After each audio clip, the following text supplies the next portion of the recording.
I'm Calypso Jefferson, 29, and I built a thriving tech business from the ground up, no debt, no shortcuts. For years, I supported my family behind the scenes, fixed their devices, covered surprise bills, helped my sister enlist in the military. But at her graduation, after everything I gave, my father looked at me and said, "You'll never be like her." That moment changed everything.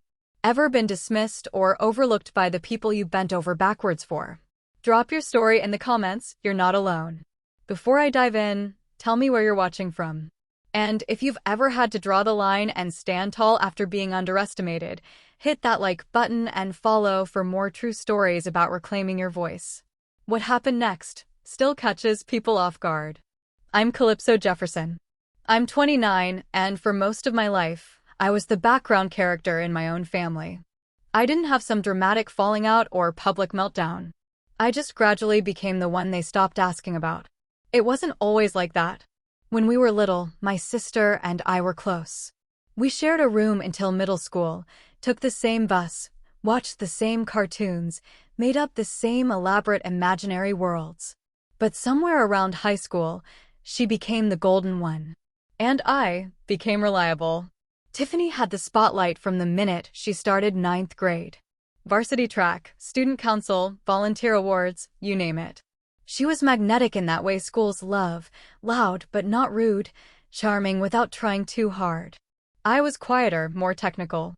My favorite class was computer science, and I spent my free time building websites and fixing things, old phones, broken remotes, anything with wires. I got decent grades, but no one clapped for that. Not at home. Our parents weren't cruel, just selective. When Tiffany got a medal, there was a dinner out. When I got certified in basic networking through a summer tech program, a vague good job while Dad kept watching the news. Tiffany's track meets got everyone's attention. I once won a small coding competition at the county library and carpooled there alone. By college, Tiffany had locked in her identity, the driven achiever. She chose political science, enrolled in ROTC, and talked constantly about making a difference. I went to community college part-time while freelancing for local businesses, setting up their websites, managing their backups. My parents said they understood that college debt was risky, that it was smart to be figuring it out. But their tone always carried something else. Disappointment, maybe. Embarrassment, sometimes. Especially when Tiffany came home on breaks in uniform, talking about leadership rotations and promotion tracks. My dad beamed at her, asked questions, took pictures. I got quiet. After I graduated with my associates, I started my own IT repair business out of our garage. Nothing fancy. Just flyers around the neighborhood, a few Facebook posts, basic SEO. It picked up quickly. I fixed everything from phones and tablets to small business network issues. Within a year, I was paying rent to my parents, covering my own insurance, and even putting away money. But no one really noticed. Or if they did, they didn't say much. Tiffany's career path made sense to them. It had titles, uniforms, structure. Mine didn't. So while I fixed Mom's cracked screen, helped Dad recover his old email account, and made sure their internet didn't go out during Zoom holidays, they still looked at me like I was figuring it out. When Tiffany got her orders for basic training, they threw her a send-off party. Decorations, catered food, speeches. My dad toasted her with actual tears in his eyes, saying she was doing something with her life. I helped set up the lights, fixed the speaker system when it failed, stayed late to clean up after everyone had left. She shipped out 2 weeks later. The house got quieter, but not in the way I hoped. If anything, the silence felt more complete. Like even her absence had more weight than my presence. Letters from Basic started arriving after a month. My mom read them aloud at the dinner table, laughing at Tiffany's sarcasm, glowing at her discipline reports. One night, she said Tiffany had written about me. I perked up until I heard the line, "Tell Calypso to stop being weird and finally move out." They laughed. I smiled like it didn't bother me. I wasn't doing nothing. I had 35 clients, a full calendar. I managed 2 local business websites, offered monthly support contracts, and had a 5-star rating on Yelp. But it never quite counted. They asked if I ever thought about getting a real job. I thought about moving out every month. But staying made sense financially. I paid rent. I had my own entrance. It wasn't like I was freeloading. I also did a lot around the house. Ran errands when they were working. Covered unexpected car repairs. Helped Mom budget her new medication costs when Dad's insurance changed. I was useful, just not impressive. Dad's favorite line when talking to other people was, "Tiffany's the soldier, Calypso's the techie." But when people asked what I did, he'd wave it off. "She's doing computer stuff. Some kind of freelance thing." At some point, I stopped correcting him. By the time Tiffany's graduation came around, she'd barely written me more than a few lines. I sent her a portable charger with a handwritten note. She didn't mention it. When she called home, I usually wasn't in the room. Sometimes, I'd hear her voice through the walls, upbeat and intense, like she was the main character in a coming-of-age movie. I didn't feel resentment, exactly. Just removed. Still, I went to her graduation. Took time off work, rescheduled appointments, even upgraded Dad's camera for better photos. I told myself it mattered. That it was important to show up. To be supportive. I didn't expect anything in return. Not a thank you. Not a moment. Just wanted to be there, quietly. Like always. What I didn't know, what none of us knew, was that someone had been paying attention after all. Someone we never would have expected. And when that moment came, it would flip everything upside down. But before that happened, I had to stand through one more parade. One more ceremony. One more proud parent speech. I had to watch my dad stand tall in his blazer, saluting the woman he believed carried all his legacy. I had to sit through the quiet ache of being useful but invisible. That weekend would become a turning point. But at the time, it felt like just another chapter of being underestimated. And still I showed up. Because sometimes the quiet ones do. Even when no one's watching. At first, I told myself it was just the schedule. Basic training was intense. Long hours, minimal phone time, strict routines. I figured that's why Tiffany's letters started arriving less often, why her replies to my texts went from a few lines to a single thumbs up. But when the silence stretched past 3 weeks and into a month, I started to wonder if it was something else.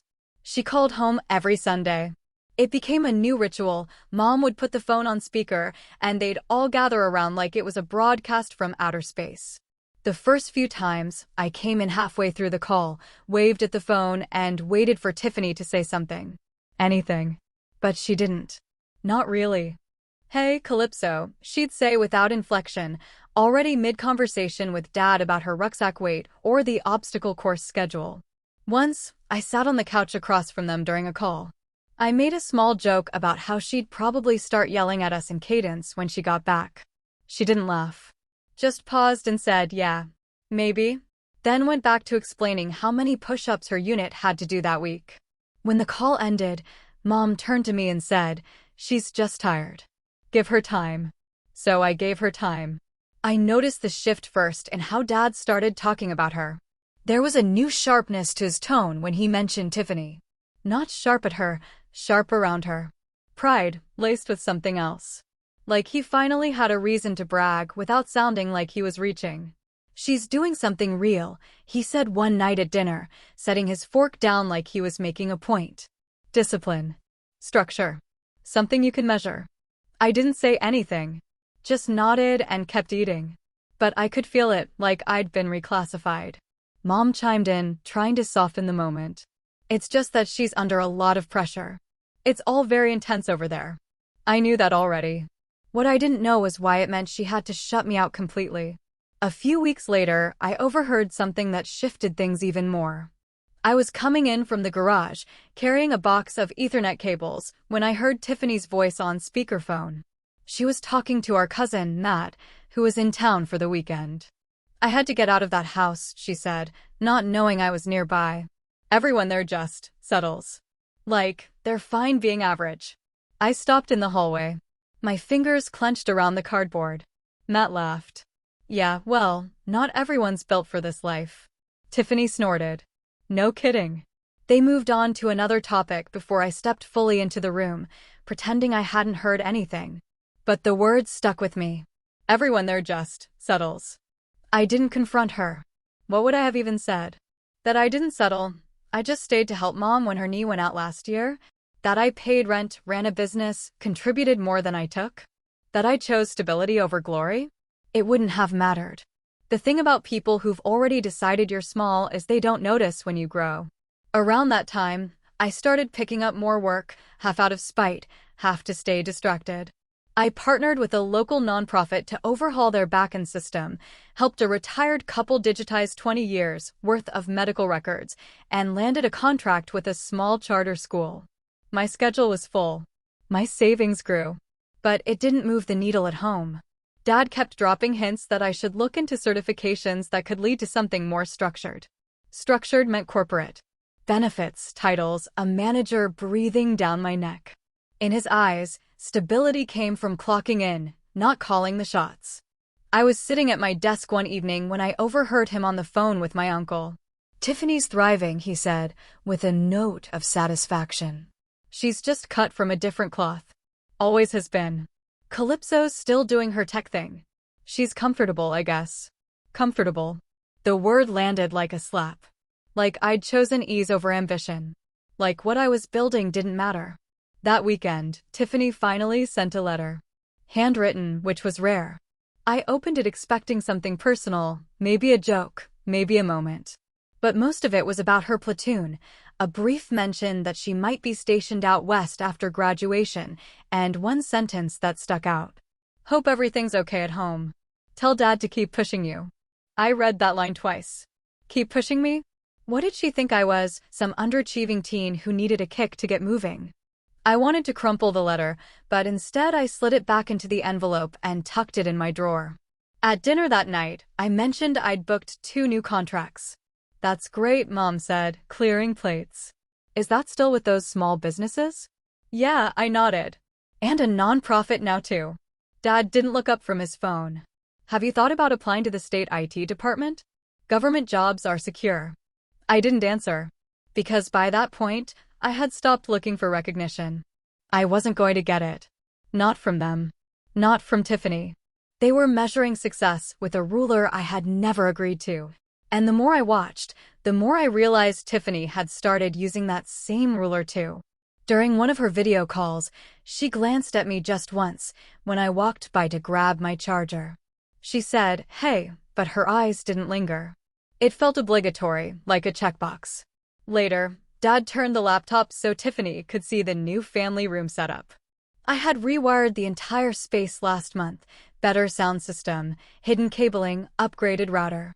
He said, "We've been updating the space," but didn't mention my name once. Tiffany nodded politely, uninterested. I wasn't angry. Not exactly. It was more like a slow slide into detachment. Realizing they didn't want me to be someone else for my sake. They wanted it for theirs. The next week, I started looking at apartments. Not because I couldn't afford to stay, but because I was starting to wonder if the house I had spent years supporting was never really my home to begin with. Still, I stayed. Partly because Mom's physical therapy sessions were hard on her joints. Partly because the clients in this area relied on me. And partly because I hadn't found a better reason to leave yet. Then Tiffany's graduation got closer and the energy in the house changed. Dad started looking up flights, hotels, restaurants near the base. He printed the event schedule and taped it to the fridge. There were countdowns, wardrobe discussions, even rehearsed applause. They asked if I was coming. I said yes. No one asked if I wanted to. And maybe that was the real shift. It wasn't that they forgot me. It was that they assumed my role, helper, tag along, warm body in a photo frame. I accepted the ticket. Packed my things. Charged the new camera Dad didn't know how to use. Because even though they saw me as background, I had a front row seat to what was happening. And whether they knew it or not, I was paying attention. Something was coming. And this time, I wouldn't be invisible when it arrived. The morning of Tiffany's graduation started early. The heat hadn't fully settled in yet, but the air was already dense. I'd flown out the night before, took a cab to the base hotel, and met my parents in the lobby that morning. They were both dressed up, Dad in his navy blazer, Mom in a sleeveless linen dress she'd been saving for something special. When I walked in, coffee in hand, They both gave me that nod people give out of obligation more than excitement. "You make it in okay?" Mom asked, already adjusting her sun hat in the mirrored elevator wall. "Yeah," I said. Flight was smooth. Dad didn't ask anything. Just tapped the elevator button like we were late. We weren't. The ceremony didn't start for another hour. They had front row seats reserved through Tiffany's unit, VIP family pass, or something like that. I didn't. My name hadn't been on any list. No one said anything about it, so I didn't either. I sat behind them, second row, close enough to hear every word, but not close enough to belong in the frame of the photos they'd take later. The sun was already intense by the time we got to the parade ground. Uniformed officers handed out bottled water and tiny paper fans. My parents barely noticed the heat. They were buzzing. Every time a drill sergeant barked orders or a unit snapped to attention, Dad leaned over to Mom like he was watching a live-action movie. He whispered things like, "She's out there somewhere, and can you believe she made it through that obstacle course training?" I just listened. When the soldiers started marching onto the field, the crowd stood. There were at least a few hundred of them, rows of uniforms, boots pounding in perfect unison, sun bouncing off pressed collars and buzzed hair. It was impressive. No doubt about that. Tiffany was in the fourth row. I spotted her right away, chin up, jaw clenched, shoulders squared. She didn't scan the audience. Didn't smile. Just stared ahead like she'd trained herself not to acknowledge us. Dad nudged Mom and pointed. "There. That's her. Look at her form. That's discipline." They both clapped louder than anyone in our section. I clapped too. Quietly. When the commanding officer stepped up to the podium, the crowd fell silent. He started with the standard script: dedication, sacrifice, national pride. Somewhere around the part about those who rise above the rest, Dad leaned toward me. His voice was low, but not so low I couldn't hear it. "That's how it's done," he said. "You'll never be like her." It didn't register right away. It landed slowly, like a delayed reaction in my chest. Not because it was new, but because of how casually he said it. Like it was just true. Not cruel. Not spiteful. Just a fact. Like reading the weather report out loud. I didn't respond. Didn't look at him. Just stared at the back of Tiffany's head and tried to hold myself still. The rest of the ceremony dragged. Speeches blurred together. Someone fainted in the back row and had to be helped out. They handed out awards and commendations, and Tiffany's name was called once. Mom grabbed Dad's hand when it happened. "She did it," she whispered. Afterward, we were herded toward the open field where families could reunite with graduates. People were crying, hugging, holding up signs. Tiffany's unit moved toward us slowly, waiting for dismissal. My dad stood tall, scanning the lines like a general himself. When Tiffany finally walked over, she was sweaty and flushed. Her uniform was spotless. Her posture didn't drop even a little. She hugged Mom first, then Dad. They both talked at her all at once: praise, admiration, relief. I stood back. Calypso came, too, Mom said, after a pause, gesturing toward me. Tiffany looked over her shoulder. "Hey," she said. "Hey," I replied. That was it. Dad pulled out his phone, said we needed pictures. He posed between the two of them, then with just Tiffany. Then with Mom and Tiffany. No one suggested I get in. I didn't ask. At one point, while Tiffany was talking to a fellow graduate, Dad turned to me. "You should take notes," he said, without humor. "That's what discipline looks like." I wanted to say a lot of things. About the years I spent paying bills in that house. About the nights I stayed up fixing their busted router so they could watch their favorite shows. About the time I drove Mom to the ER when she sprained her ankle and Dad couldn't get off work. About how many people relied on my quiet work while no one noticed. But I didn't say anything. I just stood there, sweating in my button-up shirt, smiling when necessary, nodding when appropriate. Until it was time to leave. Tiffany's drill sergeant came over then, tall, broad-shouldered, sunglasses tucked into her collar. She was making the rounds, shaking hands with families. She got to us, extended her hand to Dad. "You must be the father," she said. "That's right," Dad replied, puffing up slightly. Proud doesn't begin to cover it. The drill sergeant nodded, then looked past him. Her eyes landed on me. "And you're Calypso?" she asked. I was surprised. Yeah, that's me." She smiled, tight but genuine. "Glad you made it." Dad looked between us, confused. "You two met?" The drill sergeant didn't answer right away. She turned back to him, squared her shoulders like she was still addressing a line of recruits. "Sir," she said evenly, "you're standing in the presence of a legend." It was the first time I saw my father speechless. His mouth opened slightly. His eyebrows pulled in. He waited for a joke that didn't come. The drill sergeant continued. "This one here," she said, pointing at me, "is the reason your daughter made it through the first 2 months of processing. Application errors, physical waivers, financial forms, every obstacle she handled. Your daughter came in better prepared than most officers we see straight out of college. And that's not luck. That's because of her." The air went still. Dad looked at me like he was seeing a ghost. Mom's eyes darted between us. Tiffany didn't say anything. The drill sergeant nodded once more, then walked off, moving on to the next family. My parents didn't speak for a full 30 seconds. When they did, it was scattered, mumbled. "I didn't know that," Mom said quietly. I didn't answer. Dad looked like he wanted to say something but couldn't find the words. Maybe he was waiting for me to explain, to shrug it off. But I didn't.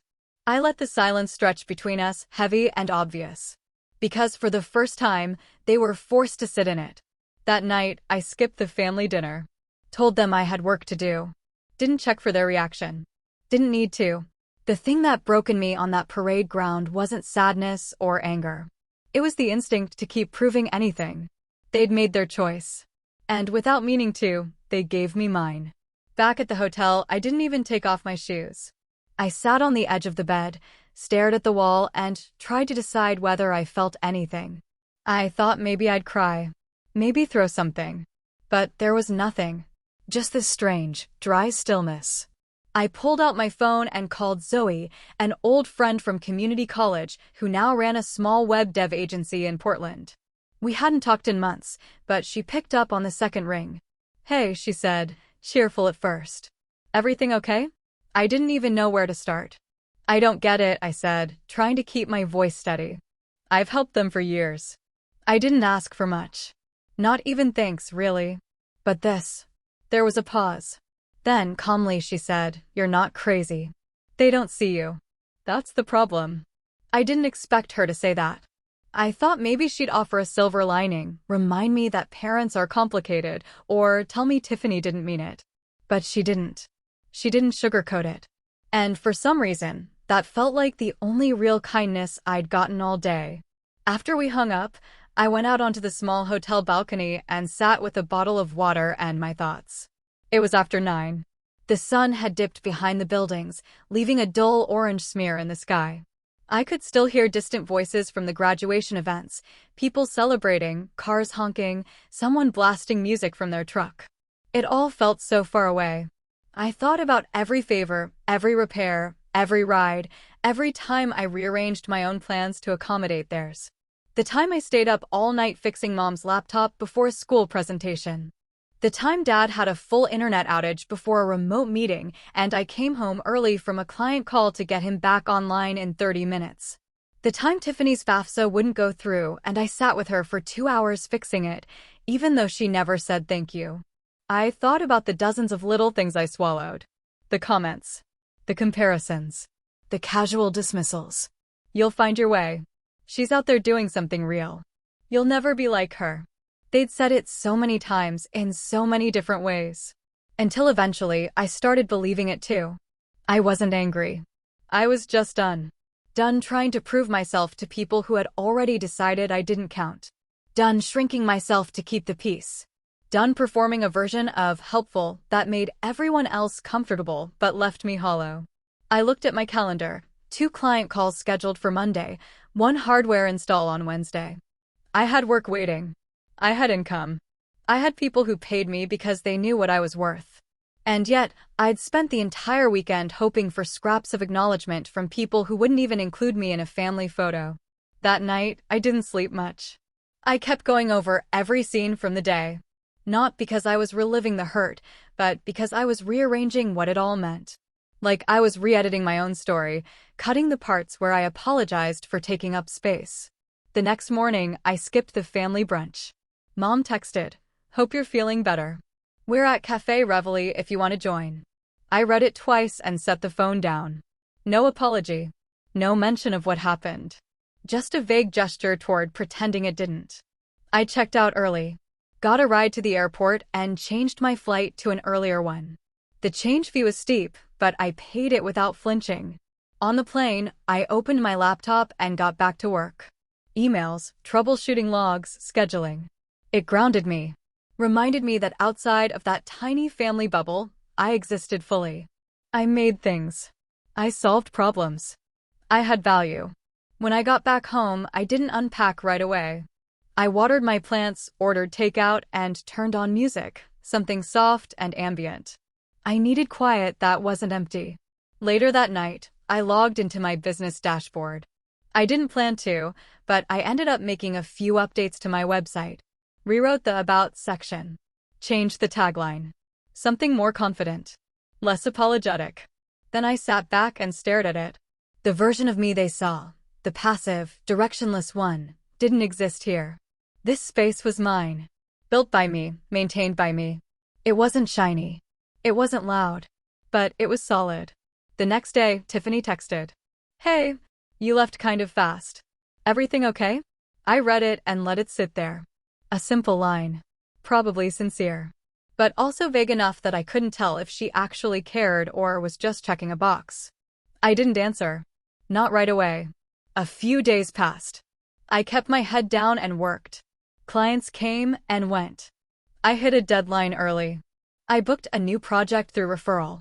I spent a full day building a server rack for a local nonprofit that couldn't afford standard IT rates. They offered to pay me in coffee and baked goods. I said yes. It was quiet but satisfying, and no one needed to clap for it to be real. Later that week, I called Zoe again. "You sound different," she said. "Different how?" "Like you stopped asking for permission." I didn't respond, but I smiled. Because she wasn't wrong. A week after that, Mom sent an email with a few vacation photos. All of them were of Tiffany. One of them had Dad and Tiffany standing together, captioned, "So proud of our girl." There was no mention of me. I didn't reply. Not because I was bitter, but because I finally understood that silence could be a boundary too. They had their narrative. And I was done auditioning for a role I never agreed to. For the first time in years, I felt like I had my time back. Not in a dramatic way. Just small moments. Mornings where I read instead of fixing something. Evenings where I didn't rush to be available. The world didn't end. No one texted to say they missed me. And that was the point. Sometimes, the absence of chaos is the clearest answer you'll ever get. By the end of the month, I'd saved enough to seriously consider moving out. Not because I couldn't stand the house, but because it no longer felt like mine. I looked at 2 rental spaces nearby. One of them had terrible lighting. The other had good bones. Big windows. Solid floors. Room for a proper desk. I signed the lease the next day. There was no going away dinner. No family send-off. I packed in silence and left the garage key on the kitchen table. Mom texted later to say she saw it and wished me luck. I didn't answer that either. Not out of malice. But because I was already somewhere else, mentally, emotionally, physically. Something had broken that day on the parade ground. But something else had started too. And I wasn't going to wait around for them to name it. I would. On my own terms. The morning after the graduation, I got dressed without rushing. No one had given me a time for brunch, but I knew where it was. Some trendy diner off base, with a reputation for overpriced eggs and Instagrammable pancakes. Mom had mentioned it in passing the night before. "We'll see you there," she'd said. Not, "Do you want to come?" Not, "What time works for you?" Just a statement, like it was assumed I'd be where they wanted me, when they wanted me. I left the hotel without replying to her text. Instead of heading into town, I walked toward the base. It was quieter now. Less ceremony, more cleanup. Folding chairs being stacked, banners half-rolled. The parade ground looked different in the morning light, less grand, more honest. I walked the perimeter alone, taking everything in. There were families around, still trickling in for photos or goodbyes. A few soldiers in uniform passed by, nodding politely. I kept walking until I found a shaded area by the bleachers. I sat down, opened a bottle of water, and just watched. Eventually, the graduates came out again, this time without the fanfare. They were allowed to mingle freely now, no strict formations, just loose clusters of conversation and reunion. Tiffany was easy to spot, still holding herself upright, even off-duty. She was surrounded by a group of other graduates and what I assumed were their families. I didn't go over. I didn't need to. I stayed in my corner and watched. After about 10 minutes, Dad saw me. He looked irritated. He nudged Mom, then motioned for me to come over, waving like I was being summoned to a group photo. I didn't move. He tried again, this time with a more exaggerated motion. "Come take a picture," he called, like I hadn't already heard him. Still, I stayed where I was. That's when I saw her, Tiffany's drill sergeant. She was walking a slow path across the field, nodding to a few families, pausing to speak with a couple officers. When she reached our side of the field, she stopped, looked directly at me, then turned her attention to my father. He didn't recognize her at first. Not out of disrespect, he just didn't expect to be addressed. "Sir," she said, her voice sharp but even. "You're standing in the presence of a legend." Dad blinked, taken aback. Excuse me?" She pointed at me. "She's the reason your daughter made it through the pipeline." There was a pause. Long enough for heads to turn. Long enough for Tiffany to stop mid-sentence nearby and glance over. The sergeant kept her eyes on my father. "Your daughter's application almost fell apart before it got to us," she said. "Waiver delays. Incomplete records. ASVAB prep that wasn't sticking. We've seen it before. Most of those applicants get filtered out before they even hit phase 1. She gestured toward me again. She fixed it. Every single part. Got the forms resubmitted. Found the missing documentation. Paid the clinic bill that would have delayed medical clearance. Now my mom was watching, too. Not speaking. Just processing. And that study software your daughter used," the sergeant continued. "That wasn't military issued. That was custom. Designed to target her weak spots. We'd never seen anything like it. She wouldn't be here without that one." Then she walked away. No further explanation. No dramatic pause. Just delivered the facts and moved on. It was dead quiet between us. My dad looked like he'd been slapped. His mouth hung open for a second, then closed slowly. He looked at me like he didn't know what he was seeing. I didn't walk over. Didn't smile. Just gave a small nod and turned back toward the bleachers. After that, I didn't hear from them for the rest of the day. No text. No check-in. No apology. I flew home the next morning without telling anyone my flight time. I didn't want the awkward goodbye. I'd already said everything I needed to, without saying a word. Back home, I unpacked methodically. Washed everything. Put my carry-on in the closet. Opened my laptop and went straight into admin mode, sorted invoices, responded to client emails, reviewed server logs. At some point that evening, I noticed a missed call from Tiffany. I let it go to voicemail. She didn't leave a message. The next day, I got a text from my dad. Didn't know all that. Impressive stuff. You should have said something. I stared at the screen for a long time. Not because I didn't know what to say, but because I didn't care enough to reply. I hadn't been quiet because I was shy. I had been quiet because when I did speak, they didn't listen. There's a difference. A few days later, Tiffany finally called again. This time I answered. "Hey," she said. "Hey." I didn't know what she was going to say, she started. "The sergeant." I didn't ask her to do that. "I figured," I said. There was a pause. Then, "Thanks. For all of it." It was the first time she'd ever said that. "You're welcome," I said, evenly. She exhaled. "I didn't mean that stuff I said to Matt. About settling. I was just, I don't know, trying to sound tough or something. I didn't say anything right away." Then, "You don't have to explain." I heard it. But I've moved on. She didn't argue. Maybe she was surprised I wasn't holding it over her. Or maybe she knew I wasn't interested in carrying it anymore. We hung up after a few minutes. Nothing dramatic. Just civil. But that conversation marked a line in the sand. I was done waiting for my family to see me. The people who needed to already had. A week later, I updated my business website. Added a testimonial section, quotes from clients, case studies, screenshots. Not to brag, just to document. To take up space on purpose. Then I made another decision. I raised my rates. No explanation. No apology. The demand was there. The quality was there. It was time my pricing matched the work. One client pushed back. I let them go. 3 new ones signed on within a week. I moved into a new apartment the month after. Better light. Quieter neighbors. A room I converted into a proper workspace, with shelves for gear and a whiteboard wall. No housewarming party. No family visit. Just me, a few friends, and a weekend spent hanging floating shelves and building my own desk. It felt good. Not dramatic. Not loud. Just right. A few months after that, I ran into one of my old high school teachers at a coffee shop. She asked how I was doing. I told her the truth. I'm running my own business. Full-time. Supporting myself. It's not flashy, but it's mine. She smiled. That's how it starts, she said. People assume the quiet ones aren't doing much. But it's the quiet ones who build everything. I thought about that later, lying on the couch with my laptop, watching code compile while a late summer breeze came in through the window. She was right. And this? This was just the beginning. That moment on the parade ground didn't change everything, but it shifted something important.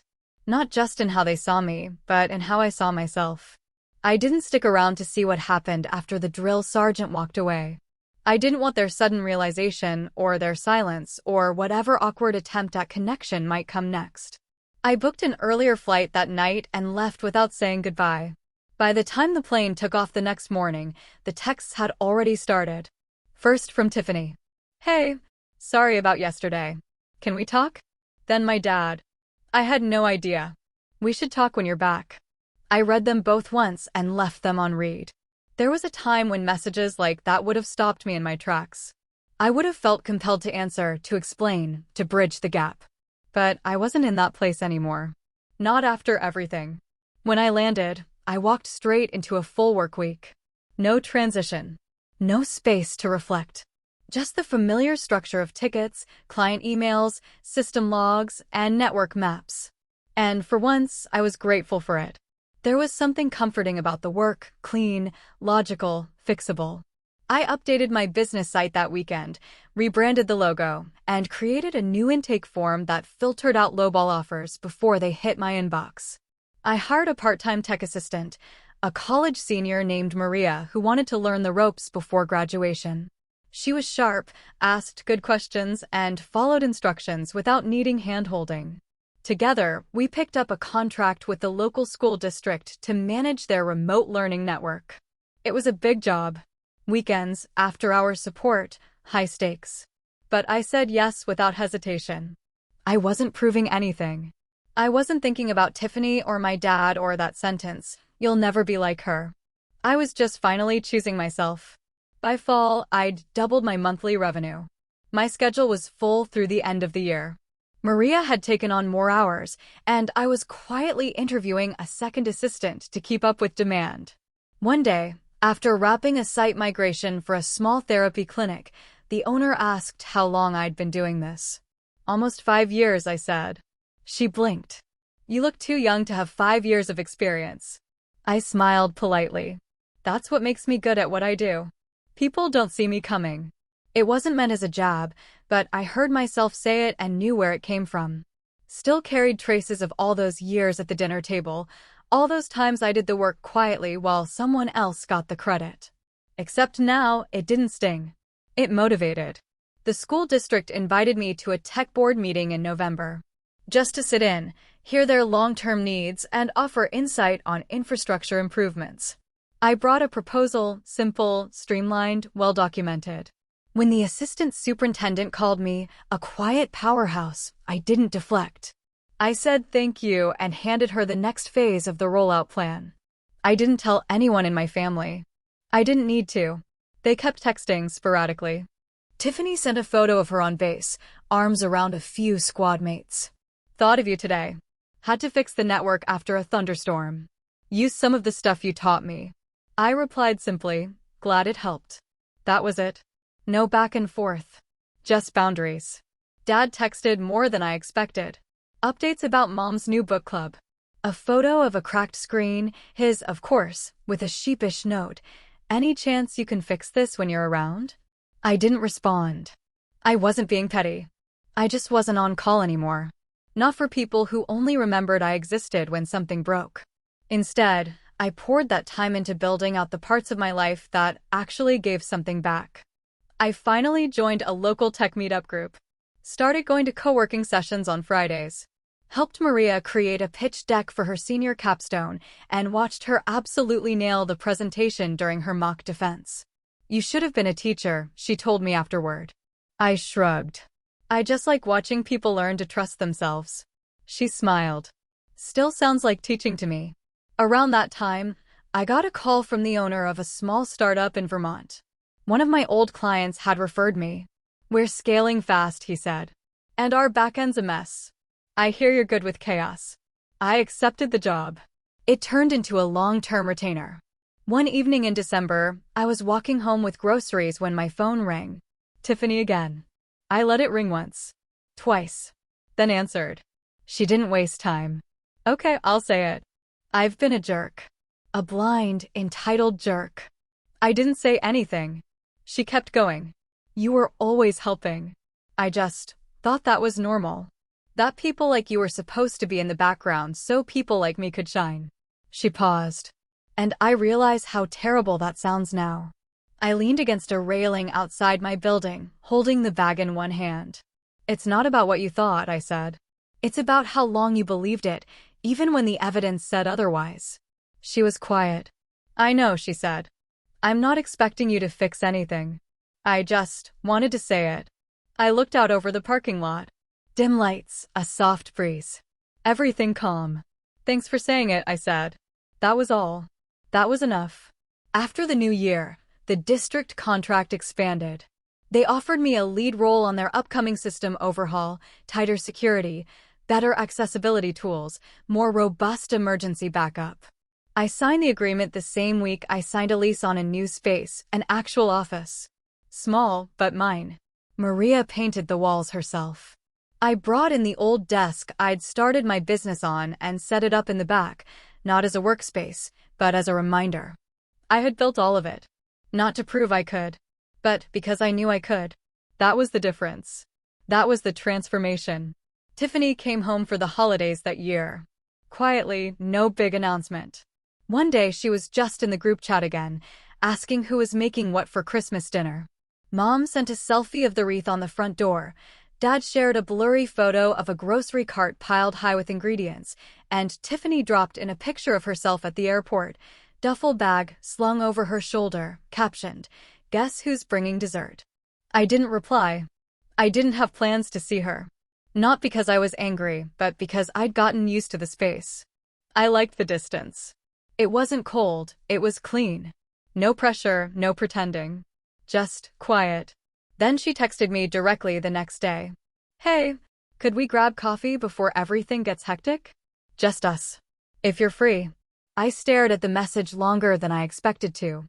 There was no guilt trip, no vague family excuse, no, we should catch up. Just an ask. Simple. Direct.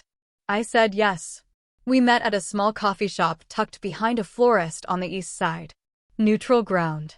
I picked the table near the window while she ordered. When she came over, she was wearing a thick jacket and a baseball cap pulled low.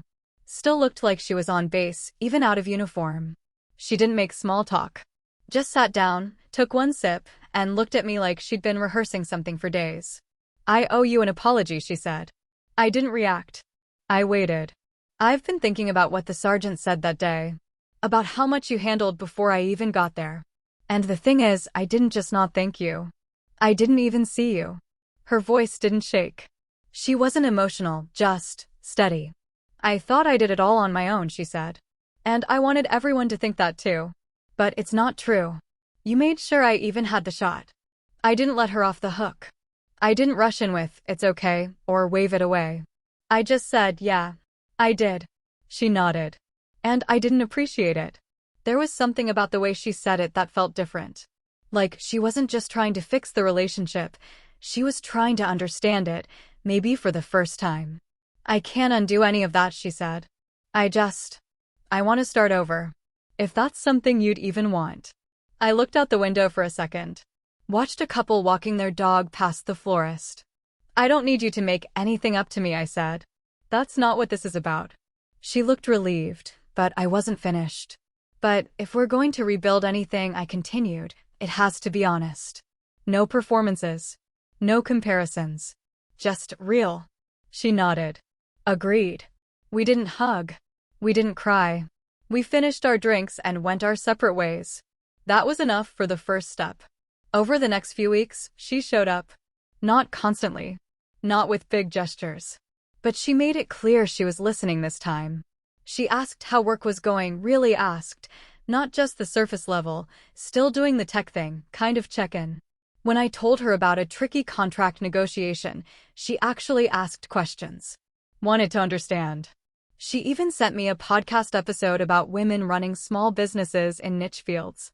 I sent her a screenshot of a firewall script she might need for her laptop on base. It wasn't a big moment, but it was real. We had dinner together once before she flew back. Just the two of us. She told me more about the drills, the night shifts, the base politics. I told her about the new hire I was training, the high school that wanted me to consult on their digital security policy. I don't know how you keep all those systems straight, she said. It would stress me out. I shrugged. I like the puzzle. I like knowing I can fix something that seems unfixable. She smiled. You've always been like that.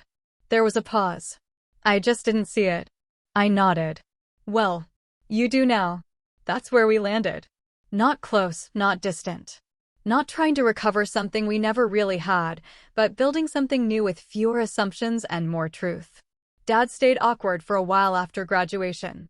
He sent a few messages that felt more like attempts to move on than actual efforts to connect. I didn't block him out, but I stopped rushing to respond. Let him sit with the silence when he deserved it. Mom was gentler about it all. She sent recipes, small updates, holiday photos. Sometimes she'd ask if I'd talk to Dad about fixing something on his laptop. I'd say he knows how to reach me. And I'd leave it at that. It took a long time for me to realize I wasn't rebuilding every relationship. Just the ones that had a chance of being real. And Tiffany's? It was starting to be. We weren't best friends. We didn't talk every day. But when we did talk, it wasn't layered in tension. She asked about my office. I asked if she'd re-enlist. She told me about a new training cycle, and I told her about a conference panel I'd been invited to join. We were two adults, choosing to stay in touch. No one chasing. No one performing. And that was more than I'd expected. Because real trust isn't a gift, it's a choice. And once I stopped trying to earn it by being useful, I learned how to offer it on my own terms. That made all the difference. These days, my dad doesn't say much about success. He still talks more to Tiffany than to me, and that's fine. But he asked me last month how work was going, and then actually listened. Not the kind of distracted listening where you can hear the TV in the background or feel the follow-up judgment coming. Just quiet. Curious. I told him about a new school contract I picked up and how I'd expanded to include some cybersecurity auditing. He didn't pretend to understand it all.